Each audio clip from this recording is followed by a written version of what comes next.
पूरी नौटंकी हो रही है, मैं दर्शकों को दिखा ही दूँ। ये बिहार के राजस्व मंत्री का पर्सनल मोबाइल नंबर है ना, नोट कर लीजिए भाई लोग, 94-309 और 5 बार 1 है ना, 94-309 और उसके बाद 5 बार 1। ये जो बिहार के जांबाज भू राजस्व मंत्री हैं दिलीप जायसवाल, भाजपा के हैं, वरिष्ठ ग्राम भक्त हैं, उनका ये पर्सनल मोबाइल है और इनका कहना है कि भाई कोई भी दिक्कत हो तो सीधे मंत्री महोदय को लगा लीजिए फोन। तो इस पर आप लोग सबको दिक्कत हो ही रही होगी, इस पर भी एक बार फ़ोन लगा के देख ही लीजिएगा कि वरिष्ठ ग्राम भक्त आपकी कितनी मदद करता है। तो सर ये नंबर जो है ये दिया गया है क्या? जी जी, खुद मंत्री महोदय ने दिया है। 94-309 और 5 बार 1 5 बार 1 जी, है ना। तो क्या इसे सॉल्व होगा? अब वही तो मंत्री महोदय की भी परीक्षा हो जाए ना। आप हाँ। चाहिए तो इंटरव्यू के दौरान ही अभी फोन लगा दीजिए, हाँ देख लीजिए कौन उठाता है, वो भी रैयत देख लेंगे है ना। मैं लगाता हूँ। किस बार मुहूर्त बना है मंत्री महोदय का? इसके दौरान है ना।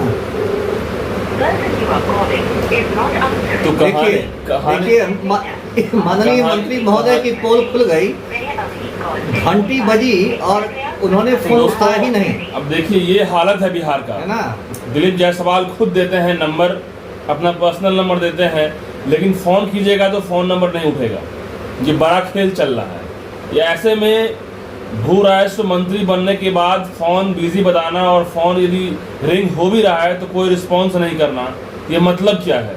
यदि आपको फ़ोन देने का ही शौक़ है तो आप मंत्री महोदय बिजी हैं, व्यस्त हैं, तो 4-5 लोग ऐसे रखिए कि उसको इंस्ट्रक्शन दीजिए और उसको समझाने के लिए बताइए ना। सर ये खुद उठा रहे हैं फोन, बिल्कुल इनके पास इंस्ट्रक्शन देने का कोई आदमी है? बिल्कुल ये मैंने हम लोगों ने दर्शकों को दिखा दिया, इसका लाइव डिमॉन्स्ट्रेशन हो गया कि राजस्व मंत्री दिलीप जायसवाल के फोन नंबर पर 2 बार लगाया गया स्पीकर ऑन करके, और पहली बार में तो कहा गया कि व्यस्त है, और दूसरी बार 3-4 बार घंटी बजी और उसके बाद हो गया कि व्यस्त है। इसका मतलब मंत्री जी उठा ही नहीं रहे, तो इस फोन नंबर का इस नौटंकी करने की मतलब जरूरत क्या थी? तो सर अब जब मंत्री महोदय फोन नहीं उठाते तो डीएम साहिबा और डीएम साहब क्या करेंगे? कोई नहीं उठाएगा फोन। ये सब जनता को इस देश में चुना लगाया जाता है, लेकिन बेवकूफ बनाया जा रहा है। एकदम बेवकूफ बनाने का यहाँ पूरा इंतजाम है। और यहाँ प्रधानमंत्री से लेके मुख्यमंत्री से लेके जिलाधिकारी तक मंत्री महोदय सब लोग यहाँ जुमलेबाजी हवाबाजी में व्यस्त हैं। कहते ना बातें करोड़ों की दुकान पकौड़ों की, तो बात होगा कि उपग्रह से तस्वीरें ली जाए। मतलब सर मर्डर हो रहा है, लोग आपस में कट रहा है, मर रहा है, और ये लोग फोन नंबर देते हैं और देने के बाद उठाते नहीं है। इसलिए मेरे जैसे अभी फोन लगाने वाले हजारों लोग इनके होंगे, हजारों लोग होंगे। अब हजारों लोगों को सिर्फ नंबर सिर्फ कहने के लिए दे दिया गया है, बिल्कुल, लेकिन करने के लिए कोई रिस्पॉन्स नहीं है। बिल्कुल यही मोदी जी के 15 लाख रुपए हैं। एक मोदी जी है ना हमारे प्रधानमंत्री। तो सर आखिर अभी हम लोगों ने इतनी चर्चाएं की, ये इतनी समस्या है, सॉल्व कैसे होगा? सॉल्व करने के लिए क्या कहिएगा इन लोगों को? देखिए सॉल्व करना मतलब असंभव तो नहीं है, लेकिन बहुत कठिन है। कठिन इसलिए है क्योंकि जो भ्रष्टाचार की जड़ें हैं वो इस देश में इतनी गहरी हैं कि आप रातों रात उम्मीद करें कि राजस्व विभाग में जितने भी चोर डकैत लुटेरे सब बैठे हुए थे वो रातों रात एकदम सत्य हरिश्चंद्र बन जाएंगे। तो सर लाइन पे कैसे आएगा? वही मैंने कहा ना, एक तो है कि बहुत ज्यादा सख्ती होनी चाहिए। जो क्या सख्ती होनी चाहिए सर? सख्ती होनी चाहिए, सब में भय रहना चाहिए कि मतलब जगह जगह इन लोग का एक उड़न दस्ता होना चाहिए। राजस्व विभाग को एक उड़न दस्ता बनाना चाहिए, फ्लाइंग स्क्वाड बनाना चाहिए, जो कहीं भी किसी जगह पहुंच सकता है ना। और यदि आपको रंगे हाथ पकड़ेगा तो उसमें सीधे आपको मतलब जेल तो जाइए ही, और फिर आपकी नौकरी भी गई। इस तरह की कड़ाई होनी चाहिए ना।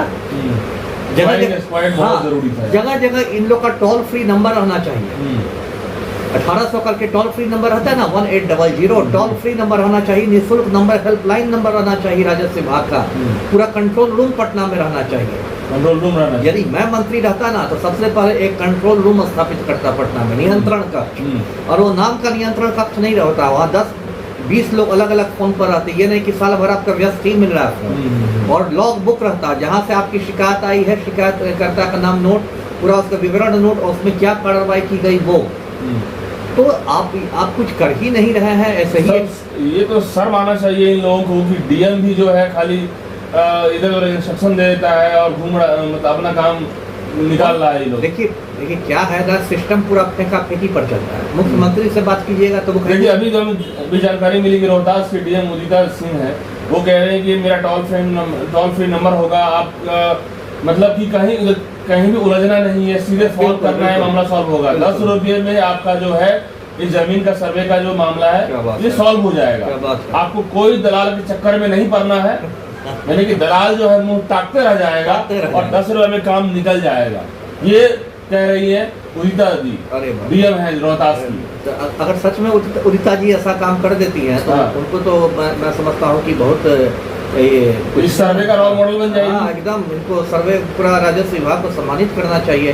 देखिए जो उन्होंने कहा है वो तो मंसूबे तो उनके बहुत महान हैं, इसमें कोई शक नहीं है। 10 रुपया मेरी आम आदमी का काम हो जाए तो ये तो राम राज्य की याद दिला देता है ना। मेरी तो मतलब आंखें नम होने लगी। लेकिन क्या है कि फिर वही बात होगा, फिर जैसा भी मंत्री महोदय को फोन लगाया गया, कुछ नहीं हुआ, डीएम साहब ने भी अपना साहिबा ने अपना फोन बॉडीगार्ड को दे दिया होगा, नंबर लगाइएगा, उठाएगा नहीं, और यदि उठा भी लेगा गलती से बॉडीगार्ड तो आपसे इतने सवाल करेगा, लगेगा कि आप ही कोई आतंकवादी उठा लेगा। तो हाँ डीएम साहब मतलब अभी सर बिजी है, मैडम बिजी है, मीटिंग में और उनको कुछ जानकारी नहीं, मीटिंग में है, कुछ जानकारी नहीं। और उसके बाद अंगरक्षक आपसे इतने सवाल करेगा कि आपको लगेगा कि मैं आतंकवादी हूँ और सीबीआई मुझसे पूछताछ कर रही है। इतने सवाल आपसे करेगा, कौन है, क्या है, कहाँ से बोल रहे हैं, नंबर कहाँ से मिला, ये वो। मतलब राजा और भिखारी का यहाँ पे खेल चल रहा है। बिल्कुल एकदम। यानी कि डीएम है तो राजा बन की जिंदगी जी रहे हैं, मुख्यमंत्री और मंत्री साहब राजा बन की जिंदगी जी रहे हैं, और जनता भीख मांग रही है कि नहीं मेरा सर्वे में क्या होगा, क्या होगा, ये हाल चल रहा है। वही तो सामंती व्यवस्था है।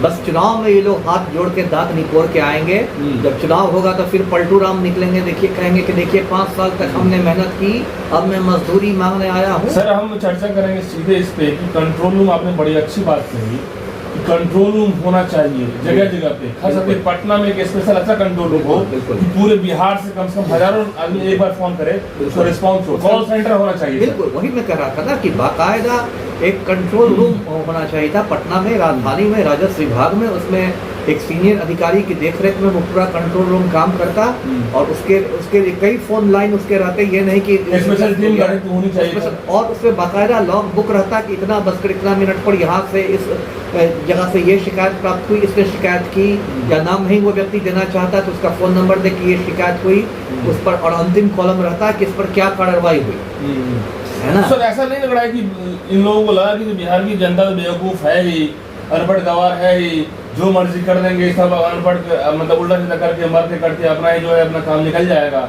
और इसमें ये भी मामला आ सकता है कि यदि बिहार राज्य में भूमाफियाओं का राज है, यदि स्पष्टीकरण होगा, कंट्रोल रूम बन जाएगा, हर जगह ट्रांसपेरेंसी आ जाएगी, एकदम हर तरह से व्यवस्था टाइट रहेगा, तो भूमाफिया का मामला फंसेगा, और भूमाफिया का मामला फंसेगा तो सरकार के भी राज गिरेगा। फिर चुनावी चंदा कौन देगा? चुनावी चंदा कौन देगा? चुनावी चंदा तो आप नहीं देंगे ना, मैं नहीं ना दूंगा। चुनावी चंदा तो यही माफिया वाले देता है ना, भू माफिया, शराब माफिया, बालू माफिया, शिक्षा माफिया, यही लोग ना चुनावी चंदा देते हैं। जनतंत्र का पहिया में तो यही लोग ना तेल डालते हैं। तो यदि ज्यादा कड़ाई कर लेंगे और भूमाफिया का शिकंजा कसने लगेगा तो फिर तो ये फिर तो मुश्किल हो जाएगी। फिर सर मैं आपसे लास्ट पूछूंगा कि बिहार की जनता जो परेशान हो रही है उनको क्या कहिएगा, और सरकार जो फेल्योर चल रहा है इस पे सिस्टम में, और जगह जगह क्या क्या सुधार करने के लिए बोलिएगा। देखिए पहली बात तो मैं ये लोगों से कि कानून अपने हाथ में ना ले, जो भी विरोध करना है भ्रष्टाचार का वो शांतिपूर्ण तरीके से करें, कानूनी तरीके से करें। ऐसा नहीं कि कोई अमीन ने कुछ आपसे गलत कहा, कर्मचारी ने, तो आप मारपीट पर उतारू हो जाए, ये नहीं करना है। शांतिपूर्ण तरीके से उसके बड़ी अधिकारियों को शिकायत करनी है। यदि मौका मिले तो अपने मोबाइल से वीडियो बना के उसको वायरल कर दीजिए। आजकल तो हर के हाथ में मोबाइल है, वो आपका हथियार भी एक तरह का, उससे आप वीडियो बना के वायरल कर सकते हैं।